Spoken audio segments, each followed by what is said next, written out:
Subsídios. Lições Bíblicas Adultos. Lição 10. O sistema de sacrifícios. Para entender o complexo sistema de sacrifícios do Antigo Testamento, precisamos demonstrar isso através da sua funcionalidade com os sacrifícios designados na Bíblia Sagrada. E aí não teremos dificuldade para entender. Na verdade, para cada sacrifício havia uma ordenança especial relacionada às cerimônias, sempre que deveriam seguir à risca para que fosse entendido a objetividade daquele sacrifício. A necessidade da importância dos sacrifícios pelos pecados se fizeram indispensáveis à vida do homem, começando ainda lá no começo de tudo, com Adão e Eva. Depois que eles pecaram, Deus, o Criador, estabeleceu em sua infinita sabedoria que o seu trono de justiça requeria a punição pelo pecado. Por sua perfeita justiça, Deus criou, foi Ele mesmo, foi Ele quem criou o sistema de sacrifício para a punição e perdão dos pecadores, e por esse modo poder satisfazer a sua justiça e promover a paz entre ambos, homem e Deus. Está lá em Romanos capítulo 5, versículo 1.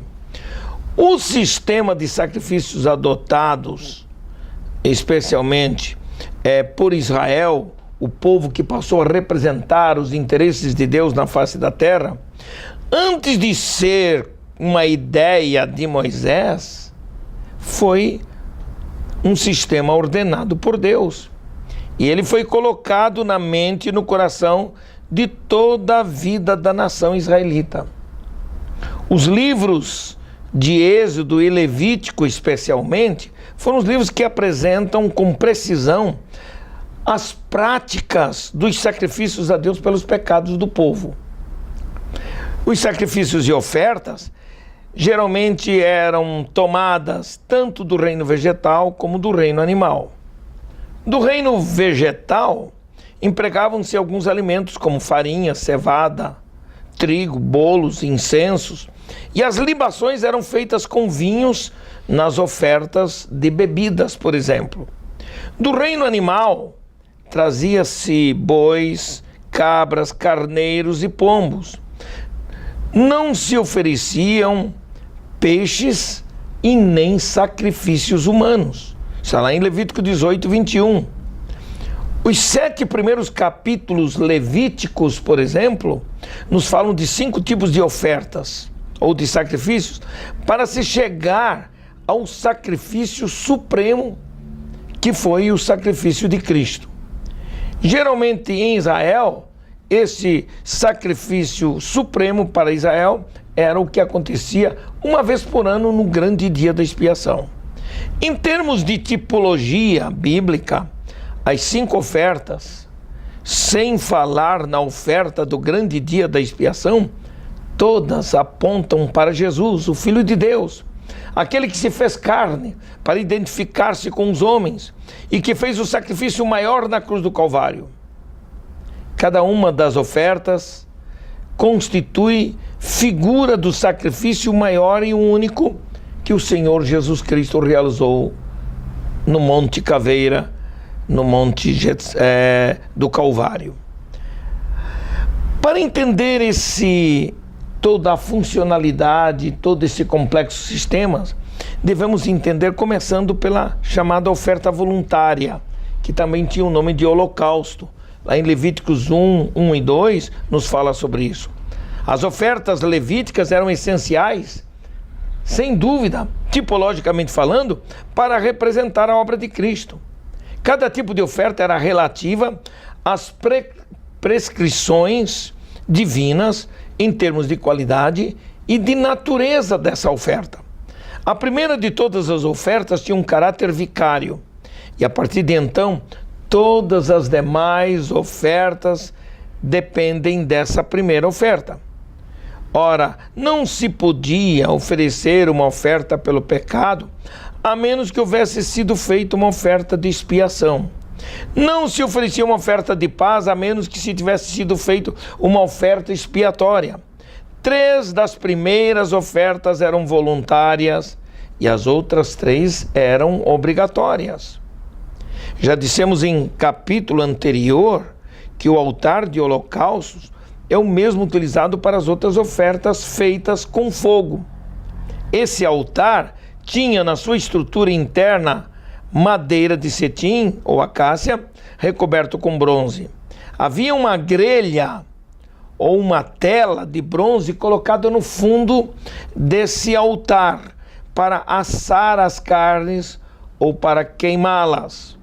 Para esta oferta, Deus estabeleceu leis que haveriam de orientar os ofertantes, e especialmente os sacerdotes quanto à sua efetivação.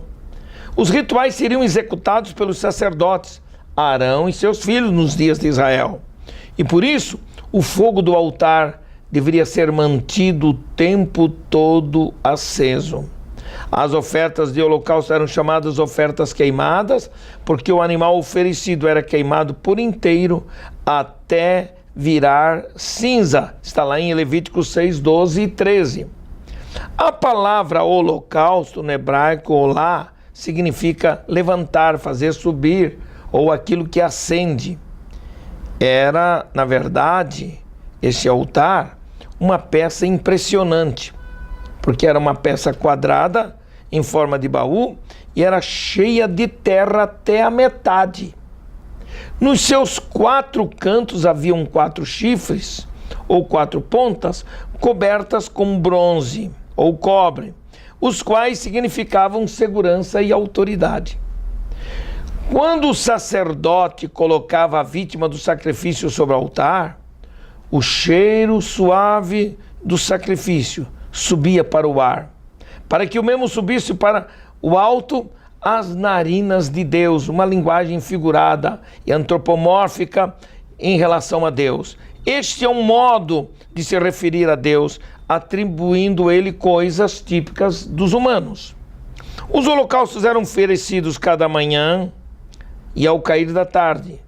Nos dias comuns, por exemplo, era oferecido apenas um cordeiro com 1 ano de idade, sem defeito algum.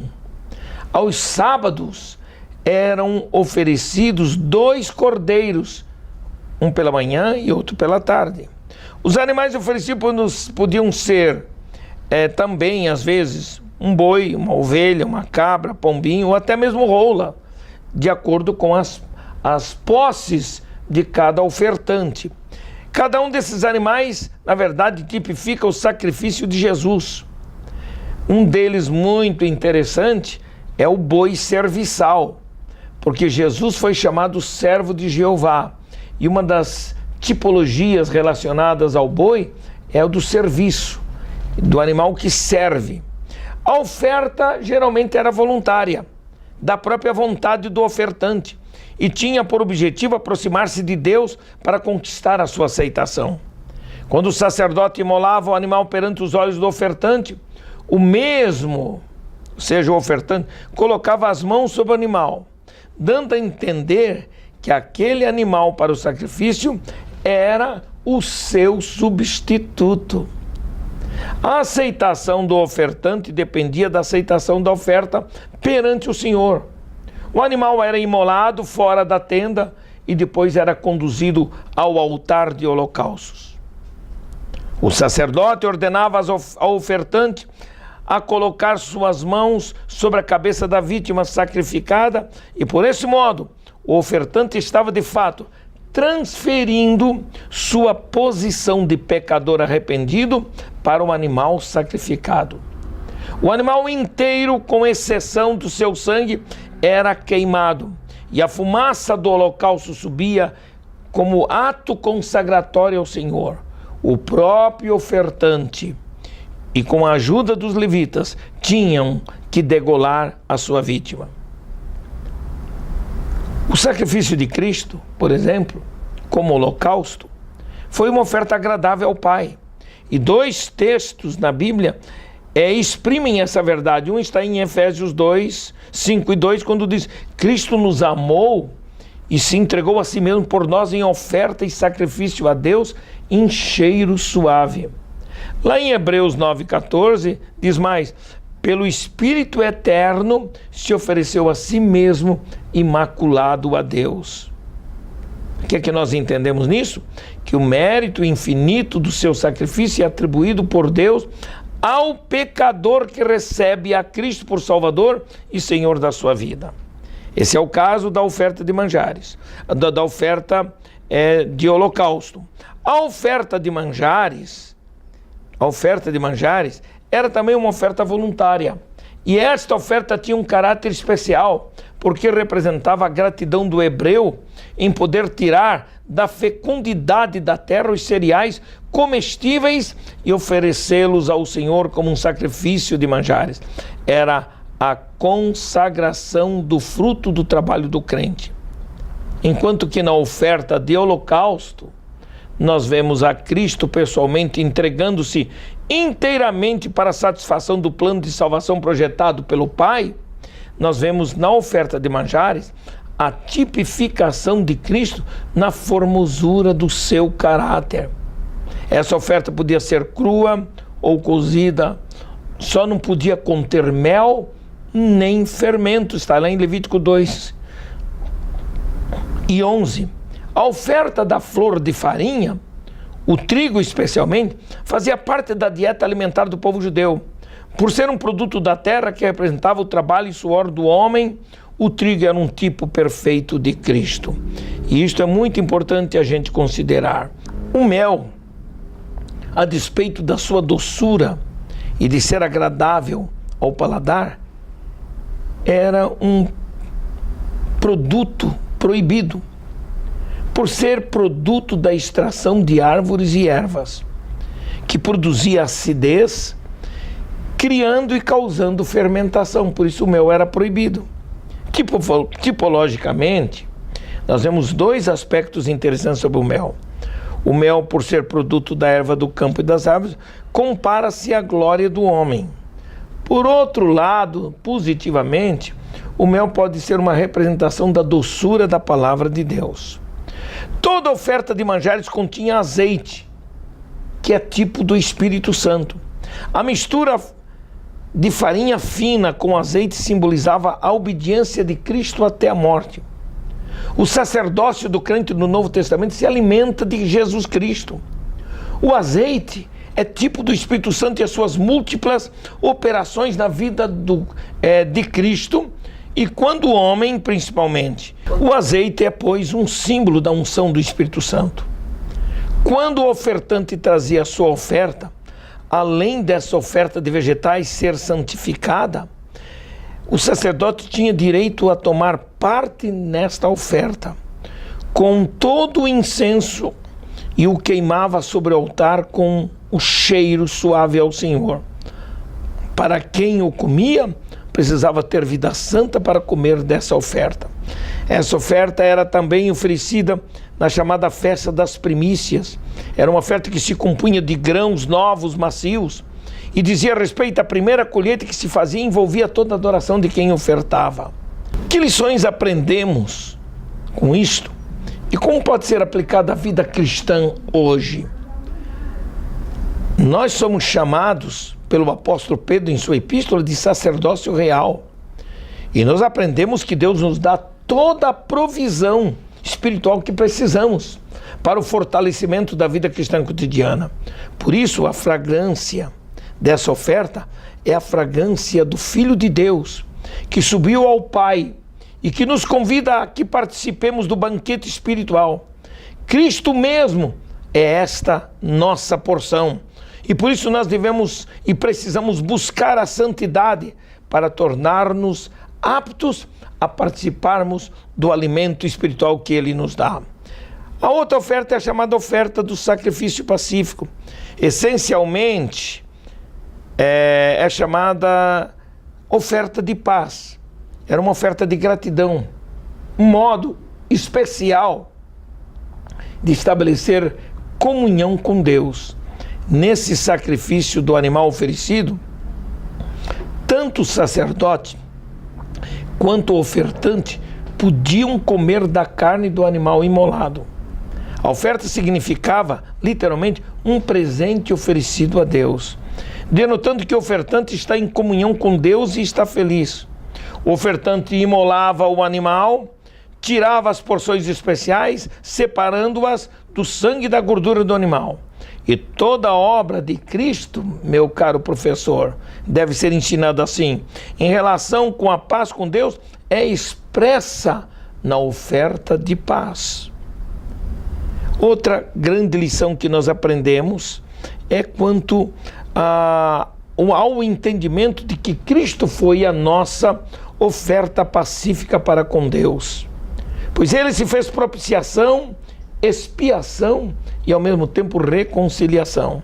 Vários textos vêm nos provar isso em Romanos 3:25, Romanos capítulo 5, versículos 10 e 11, 2 Coríntios 5:19, Efésios 2:16, por exemplo. Por sua morte, Cristo revelou a graça de Deus. Deus, que é justo e justificador, aceitou a oferta de seu Filho Jesus e suspendeu a sentença de condenação contra o pecador. Ele se tornou a nossa paz, porque Ele é também chamado o príncipe da paz. Um outro tipo de oferta é a oferta pela culpa da transgressão. O homem se fez pecador e o seu pecado entranhou em sua natureza. Por isso, ele é pecador, condição herdada de nossos primeiros pais. Romanos 3:23. O ser humano herdou de Adão a natureza pecaminosa e não tem como escapar da pena do pecado, a não ser por uma intervenção divina. Foi o que Deus fez quando enviou seu Filho unigênito para se fazer homem e, por esse modo, identificar-se conosco, pagando a pena do pecado por todos os homens, mediante sua obra expiatória e substitutiva. Diferentemente da oferta voluntária, esta oferta é obrigatória e requer um representante legal. A outra coisa interessante que eu quero chamar a atenção é a chamada oferta como sacrifício pelo pecado. Não tem nada a ver aqui especificamente com o grande dia da expiação. Porque, diferentemente das ofertas voluntárias do holocausto, dos manjares, da oferta pacífica, as ofertas pelo pecado e pela culpa eram ofertas obrigatórias se alguém quisesse alcançar o perdão de Deus. E a oferta pelo pecado identifica o homem como tendo uma natureza pecaminosa e que no dia a dia ele comete falhas. Ele peca contra Deus, peca contra o seu corpo, peca contra o espírito. Há diferença entre o pecado entranhado na natureza humana e o pecado cometido. Jesus se fez pecado por nós como nosso substituto. E a Bíblia diz que aquele que não conheceu o pecado se fez pecado por nós para que nele fôssemos feitos justiça de Deus. Portanto, o sacrifício pelo pecado tinha que ser feito fora do arraial. Ou seja, o animal teria que morrer fora do arraial e Jesus foi morto fora do arraial. Eram as ofertas que podiam acontecer diariamente. Porém, de todo o sistema de sacrifícios, o grande dia da expiação é o dia mais marcante e importante na vida do povo de Israel. Em Levítico 25, versículo 9, vai mostrar isso. O mais importante evento das festas de Israel no calendário judaico era indubitavelmente esse dia. Uma vez por ano, no 10º dia do 7º mês, aproximadamente, cuja data no nosso calendário acontece geralmente entre o fim de setembro e início de outubro. Nesse dia, todos os israelitas dedicavam seu tempo para jejuar e se santificar, quando nenhum trabalho físico podia ser feito, e quando todo o pão tinha que ser comido sem fermento. Nesse dia especial, o sumo sacerdote, no caso da história de Israel no deserto, Arão e seus filhos se dedicavam inteiramente aos serviços que envolviam a expiação dos pecados do povo de Israel. Tudo era santificado naquele dia: o tabernáculo, os seus móveis e os próprios sacerdotes, que não podiam ministrar na presença de Deus sem que eles tomassem um banho geral, se limpassem completamente e mudassem completamente as suas roupas. Apesar de todos os sacrifícios feitos durante todo o ano pelos mais variados tipos de pecados e transgressões, tinha-se a impressão que nem tudo era 100% resolvido e exigiam, de fato, expiação para que pudessem gozar da comunhão com Deus. Nesse dia especial, todo Israel, devidamente santificado e separado, se postava do lado de fora do tabernáculo, esperando ver a aceitação de Deus da sua oferta pelo pecado. A palavra expiação no hebraico bíblico é kafar, que significa cobrir, e transmite a ideia de cobrir o pecado da presença de Deus, mediante uma reparação de substituição no lugar do pecador. A expiação requeria o sangue da vítima substitutiva, que era um animal inocente que era imolado no lugar do pecador. Era uma forma de aplacar a ira de Deus, que significava de fato uma reação natural e automática da santidade de Deus contra o pecado. O dia da expiação, portanto, era um dia solene, quando todo o povo de Israel se postava ao redor do tabernáculo e oferecia seus sacrifícios através do sumo sacerdote pelos seus pecados. Esse era um dia de expectativas, quando todos se humilhavam diante do Senhor. Era ao mesmo tempo um dia de contrição de todas as famílias que esperavam o perdão de Deus. Não havia festa nessa hora, ninguém brincava, ninguém ria. Na verdade, todos ficavam em plena expectativa. No dia da expiação, significava que todas as impurezas carnais, iniquidades, transgressões da lei de Deus e outros pecados deveriam ser removidos completamente. O sumo sacerdote, depois de devidamente santificado e vestido com as roupagens próprias do cerimonial, entrava na presença de Deus, depois de ministrar no lugar santo. E ao entrar ali, ele não entrava de qualquer forma. Ele entrava representando a si mesmo, pelas roupagens especiais, e levava consigo uma vasilha, um receptáculo com o sangue do animal inocente, que havia sido imolado pelo povo. E quando ele chegava, a primeira coisa que ele fazia, no temor de Deus, era aspergir sobre a tampa da arca, que era o propiciatório. Ele aspergia o sangue para cobrir a lei de Deus dentro da arca. O sangue era a substituição inocente do animal que morreu e dos pecados do povo. É interessante a gente considerar esses aspectos. Nessa história do dia da expiação, havia também os chamados 2 bodes do chamado Yom Kippur, que era o chamado bode expiatório emissário, tão mal compreendido e ensinado de forma equivocada, especialmente pelo adventismo. Sob a orientação de Deus, Arão, o sumo sacerdote, lançava a sorte sobre os 2 bodes, os quais um deles era para o Senhor, e o outro bode seria chamado bode emissário. E esse bode seria conduzido para longe do tabernáculo e do povo, abandonado lá no deserto. O que fazia Arão? Arão, sacerdote, deveria impor as mãos sobre a cabeça do bode vivo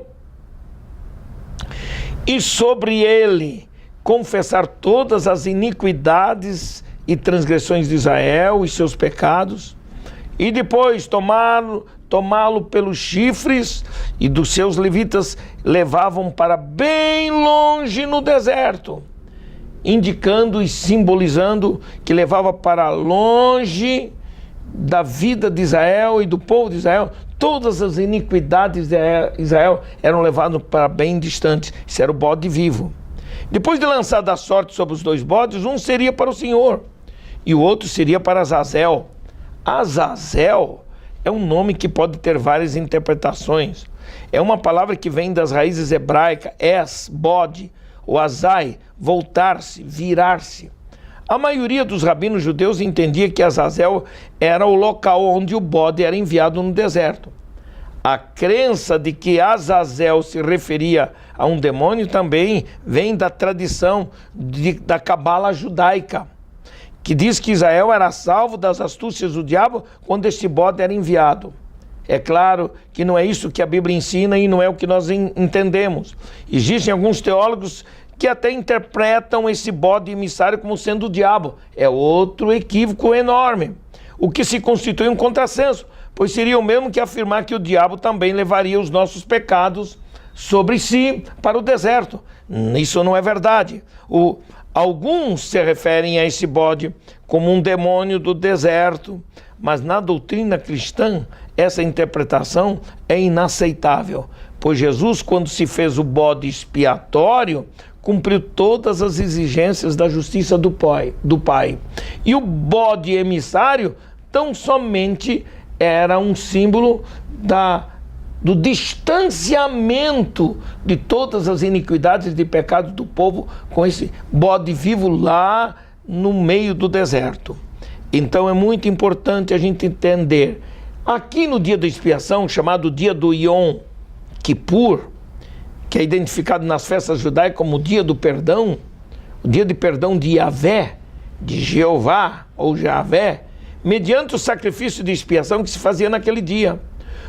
O sumo sacerdote, depois de ministrar por si mesmo, imolando o novilho, separando as suas carnes e queimando-as no fogo do altar, tomava o sangue do novilho, tingia as 4 pontas do altar de sacrifício. O animal era o substituto de Arão e também dos seus filhos. Então, em primeiro lugar, o sacrifício era pela própria vida dos ministrantes. Depois desse ato, o sacerdote lavava os pés, as mãos, na pia de bronze ou de cobre, que ficava na entrada para o lugar santo, e até então o sumo sacerdote ficava à vista de todo o povo no pátio do tabernáculo. Depois de lavar-se, o sumo sacerdote vestia-se com as roupas feitas especialmente e ministrava então com um incensário, com brasas do altar do incenso, e intercedia por si mesmo e intercedia pelo povo, pedindo perdão pelos seus pecados no altar de incenso no lugar santo. Uma vez sacrificado o bode expiatório, o sumo sacerdote tomava o seu sangue e então ele adentrava ao lugar santíssimo para fazer expiação pelos pecados do povo.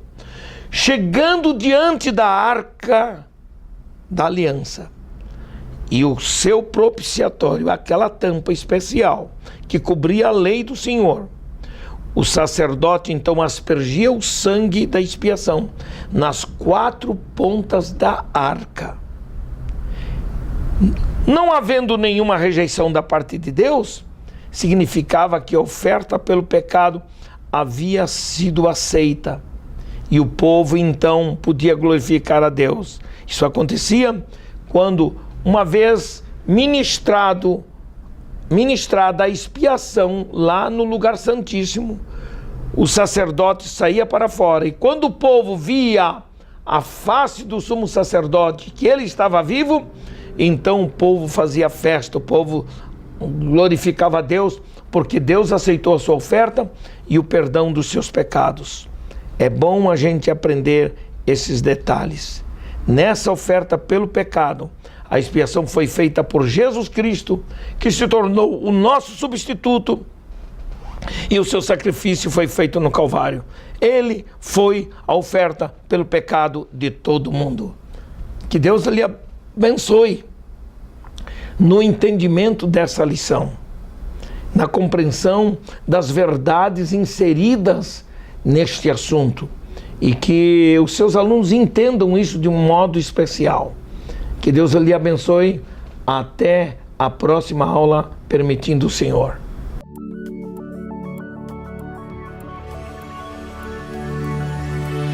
CPAD, a editora da Escola Dominical.